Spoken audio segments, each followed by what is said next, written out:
Superfast news, आवाज जनसामान्यांचा। 5000 लोकवस्तीचे गाव, पण अंत्यसंस्कार करावे कोठे हाच प्रश्न जनतेला। सविस्तर वृत्त असे की नेर तालुक्यातील 5000 लोकवस्तीचे गाव बांधगाव महान संत बापूजी महाराज यांच्या पदस्पर्शाने पावन झालेली भूमी। याच भूमीत अनेक दिग्गज नेते जन्माला आले। 2 वेळा भाजपचे तालुका अध्यक्ष पद सुद्धा गावात, शिवसेनेचे सुद्धा ग्रामपंचायत 2 वेळा होती।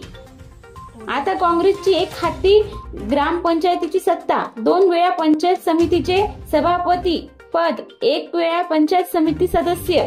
पण गावाचे दुर्दैव एवढे सर्व काही असून सुद्धा स्मशानभूमीचा तिढा सुटेना। शेवटी मरण सगळ्यांनाच हे अंतिम सत्य। पण एवढी ओढाताण कशासाठी? 2023 मध्ये 10 लाख रुपये स्मशानभूमीचा प्रस्ताव मंजूर। 2024 व 25 मध्ये सुद्धा 17 लाख रुपयाचे प्रस्ताव मंजूर। पण करणार कोण? मेलेल्या माणसाच्या टाळूवरील मलिदा कोण लाटणार? याच कारणामुळे आज बांधगाव या गावाची ही व्यथा। जर स्मशानभूमीचे सेड असते तर अंतिम संस्कार उघड्यावर आणि पाण्यात करावे लागले नसते।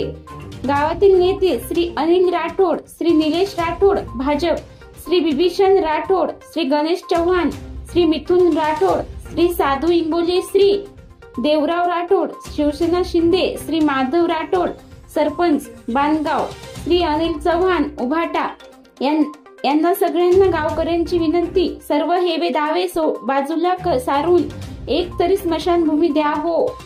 महाराष्ट्र सुपरफास्ट साठी देवीचंद राठोड, नेर।